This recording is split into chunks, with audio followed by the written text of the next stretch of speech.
আমরা তো দুনিয়ায় দেখছি কারো বাড়িতে 1 ঘন্টা আধা ঘন্টার মেহমান হলে বা কারো বাড়িতে যদি ভাড়া থাকে, মাঝে মাঝে জিগায় এই বাড়িওয়ালাটা কে, ওনার সাথে তো দেখা হলো না। যার বাড়িতে ভাড়া থাকেন সে বাড়িওয়ালাকে তালাশ করেন। কারো বাড়িতে আধা ঘন্টার মেহমান হলে যাওয়ার সময় তালাশ করেন, বাড়ির মুরব্বির সাথে দেখা হলো না, চাচা কোথায়, একটু দেখা করে যায়। এভাবে ভাড়া থাকলে মালিক তালাশ করেন, বেড়াইতে গেলে যাওয়ার সময় দেখা করার ইচ্ছা ব্যক্ত করেন। কিন্তু যার জমিনে 50 বছর 60 বছর 70 বছর 90 বছর যাবৎ থাকতেছেন, একদিন তো কেউ জিগাইলেন না এই জমিনের মালিকটা কোথায়।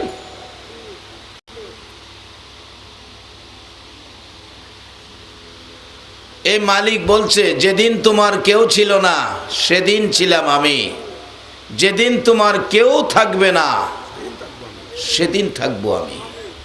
বলুন তো সেই মালিকটা কে?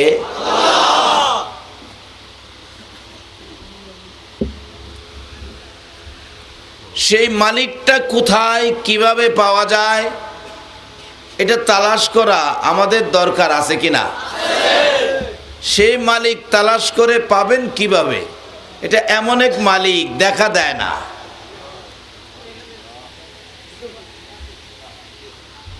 দেখা দেয় না।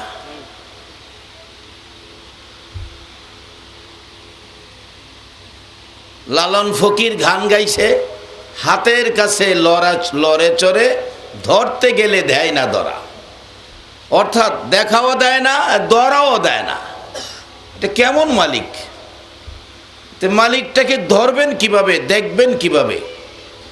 ধরতে গেলে একজন আল্লাহর ওলি দরকার, আর দেখতে গেলে নবী মুহাম্মদুর রাসূলুল্লাহ দরকার।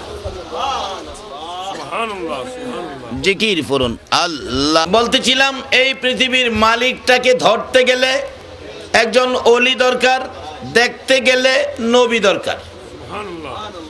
নবীও অন্য কোনো নবীর ক্ষমতা নাই। আল্লাহ দেখার জন্য একমাত্র নবী মুহাম্মদুর রাসূল। তার বাস্তব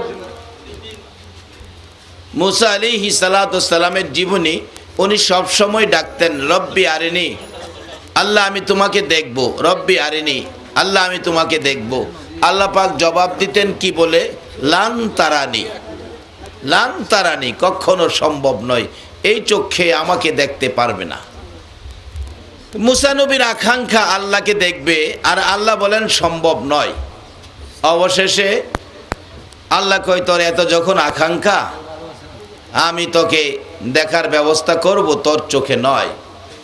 যেদিন আমার নবী মেরাজের সফরে যায়, এ রজব চাঁদে যেদিন মেরাজের সফরে যায়, 6 নাম্বার আকাশে আমার নবীর সাথে দেখা।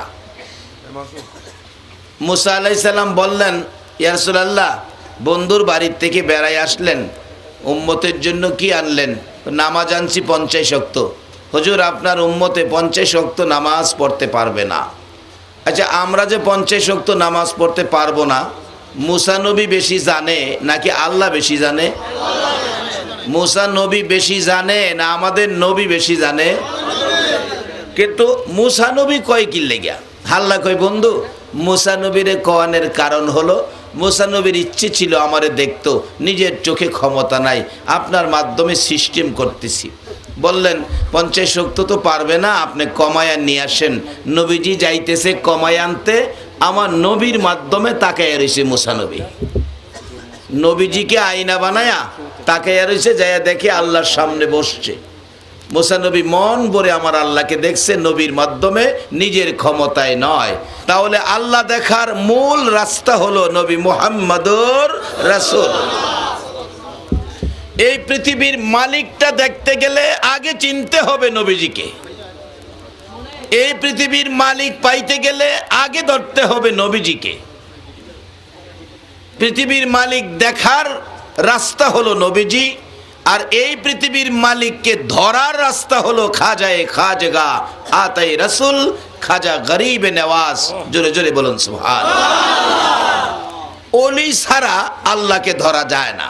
গাউসে পাকের জীবনী খুলুন, আল্লাহকে ধরছে কিভাবে? নদীর পার দিয়ে যাচ্ছে গাউসে পাক আব্দুল কাদের জিলানী রহমাতুল্লাহ আলাইহি।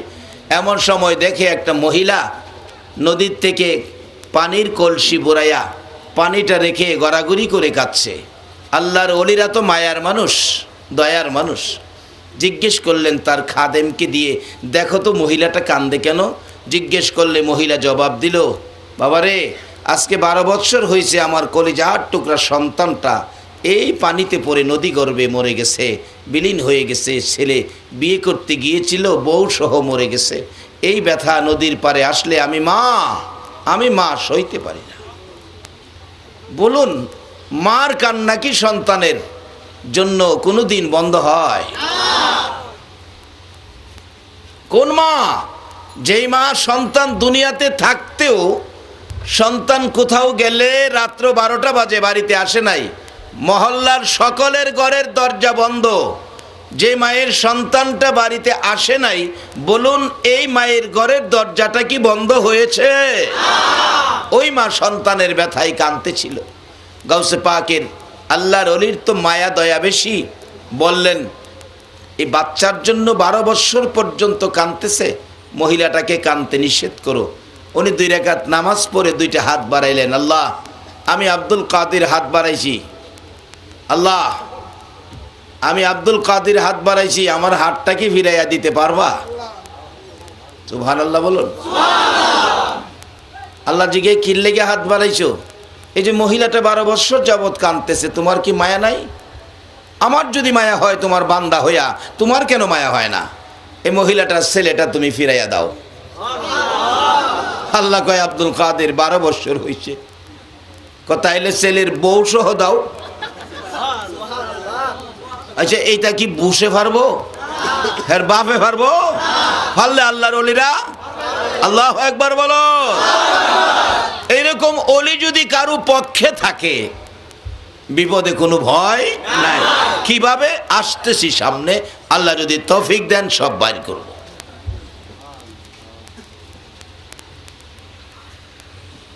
কারণ আল্লাহ পাওয়ার জন্য 2টা জিনিস আমাদের কাছে আছে, একটা হলো রিসালাত আর একটা হলো বেলায়াত। 2টা জিনিস যদি হাতে থাকে দুনিয়া ও আখিরাতে কোথাও কোনো ভয় নাই। 2টা শক্তি আল্লাহ আমাদেরকে দিয়েছেন। এবার গাউসে পাক ডাকতেছে, আল্লাহ ছেলের বউ সহ দাও। আল্লাহকে 12 বছর হয়েছে, এটা কি দাবি করে বসছো? দাবিটা কি যুক্তিসঙ্গত হইল? গাউসে পাক কয় তাইলে বরযাত্রী সহ দাও। করে আবার পাগলামি শুরু করছো, কয় পাগল যখন কইছো নৌকার মাঝি সহ দাও। করে কি কথা? দিবা কি না কও?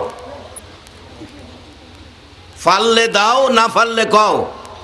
আচ্ছা আল্লাহ আরে না, এই কথা কি আল্লাহ কইব? ফাললে দাও, না ফাললে কও। আল্লাহ কো কি সমস্যা রে? তুমি দিবা কিনা কর। 12 বছর হয়েছে, মাটিয়ে খাইছে, বানিয়ে খাইছে, হাড্ডি গুড্ডিও নাই, কই কি হয়েছে না হয়েছে এটা কিভাবে হবে? কয়টা তো 12 বছর হয়েছে, তুমি দিবা কিনা কও। যদি না দাও তাহলে তোমার আসল কথা কয়ে দেব। আল্লাহ কই এটা আবার কোনটা? আসল কথা কোনটা কইবি? আল্লাহ দিবা কিনা খাও, 12 বছর হয়েছে কি হয়েছে, দিবা কিনা কও। না তোর আসল কথা হই না নই। গাউসে পাক আসল কথা কয়। আচ্ছা ওলিদের আসল কথাই কি কোনো বেজাল হইব? আসল কথা বলছে, মিনহা খলাকনাকুম, কোরআন শরীফ, মিনহা খলাকনাকুম অফিহা নুঈদুকুম ও মিনহা নুখরিজুকুম তারাতান উখরা।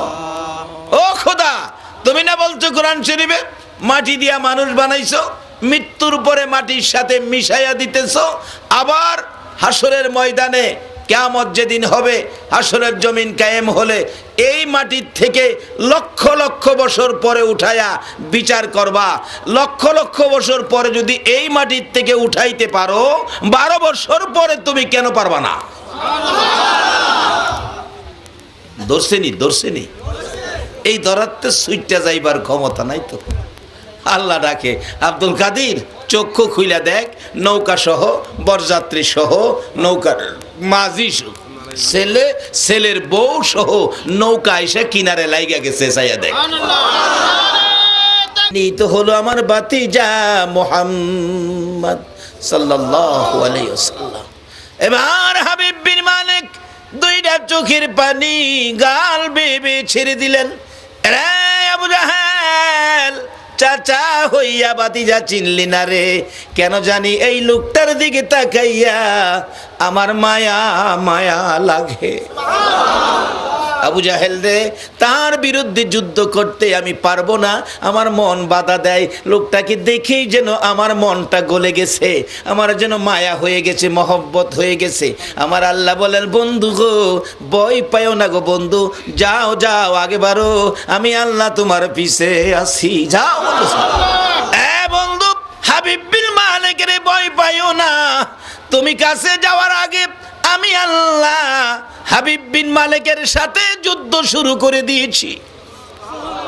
আমি আল্লাহ হাবিব বিন মালিকের কলিজায় লা ইলাহা ইল্লাল্লাহর তীর মাইরা দিছি। নারে তাকবীর, নারে রিসালাত, নারে গাউসিয়া। বাবারা আসুন না, আল্লাহ যদি কারো পক্ষে থাকে তার কোথাও কোনো ভয় না। বলুন অলিদের পক্ষে আমার আল্লাহ আছে কিনা? ওই রকম পক্ষ নেন, এটাই হবে উত্তম পক্ষ। আর একটা গার্জিয়ান থাকলে তো সুবিধা। বাবা আছে, পোলা অপরাধ করছে, বাবা দেখবেন যায়া কয় ছেলে মানুষ অপরাধ করছে, কি করবেন ছেলেটা, আমার ছেলেটা হ্যাঁ বুঝে না, আসলে বুঝ হইছে না, এটারে মাফ করে দেন। বাবা থাকাতে ছেলের পক্ষে এরকম মাফ চায় না। খাজেগার পক্ষে যারা বসেছো, আল্লাহর কসম তোমাদের পক্ষ গার্জিয়ান হয়ে খাজা বাবা আল্লাহর আরশের কিনারে যায় দাঁড়াবে। আজকের মাহফিলের আয়োজন কে করেছো? কে মাহফিল কমিটির ভাইয়েরা? তোমাদের জীবন ধন্য। আজকে যারা এই আয়োজনে শরীক হয়েছেন, আপনাদেরকে নিয়ে খাজা বাবা আল্লাহর আরশের কিনারে দাঁড়ায় বলবেন, প্রভু গো তারা তো ভুল করেছে, তারা তো জানে না, সরল সোজা ফেতনার যুগের মানুষ। আমি খাজা আপনার কাছে অনুরোধ করি, কি করবেন, আমি তো তাদের গার্জিয়ান, আল্লাহর রস্তে আপনি দয়া করে তাদেরকে মাফ করে দিলে কি হয়? আল্লাহ বলবে, যাও খাজা তোমার উসিলাই মাফ করে দিলাম। উসিলা তো করবে হাসরে, অন্য কোন নবীর কে উম্মতের উসিলা করবে না, শুধুমাত্র আখিরি নবীর উম্মতের প্রতি উসিলা। এমন হবে হাসরের দিন জিজ্ঞেস করবে, এদিকে আয়, তুমি কি আখিরি নবীর উম্মত? জি। নামাজ পড়ছিলা? না। রোজা রাখছিলা? না। রোজাও রাখছো না? না। আমার গ্যাস্ট্রিক আছে। এরকম কয় না অনেকে, এর বলে গ্যাস্ট্রিক আছে। আল্লাহ কইব, দুনিয়াতেও বাটফারি করছস, অহনো বাটফারি করস, হ্যাঁ মাথা নত করে দাঁড়ায় থাকবো। আল্লাহ আল্লাহ আল্লাহ আল্লাহ করস, অহনে সময় মতো তো করছস না। হন কোনোদিন আমার অলি খাজা বাবার স্মরণের মাহফিলে গেছলি? আল্লাহ গেছিলাম গেছিলাম গেছিলাম। আল্লাহ বলবেন, যা আমার অলি খাজার স্মরণের মাহফিলে গিয়ে সময় দিয়ে কোরআন হাদিসের আলোচনা শুনছিলি, এর বিনিময় তোরে মাফ করে দিল। আরেকটা হেডাই কেনবো, কি নামাজ পড়ছস না? রোজা রাখছস না?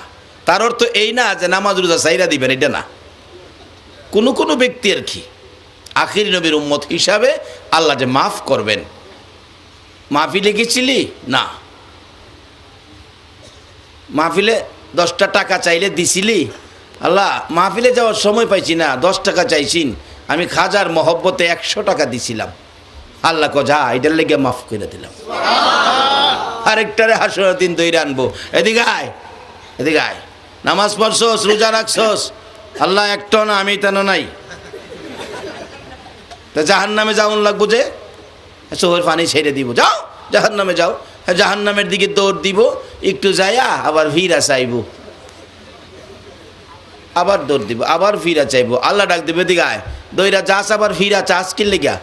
আল্লাহ দুনিয়াতে ওয়াজ মাহফিলে গিয়ে শুনছি আপনার বলে খুব দয়া আছে, জাহান্নামে নির্দেশ দিছেন জাহান্নামে যাইতেছি, আবার একটু ফিরা চাই, আমনে নে আমার লেগে মায়া লাগে। আল্লাহ খুব এদিকে আয়, আমার মায়ার লাগিয়া দয়ার লাগিয়া ফিরা চাইছস কহ তাইলে আমার দয়া হইছে, যা তোরে মাফ কইরা দিল।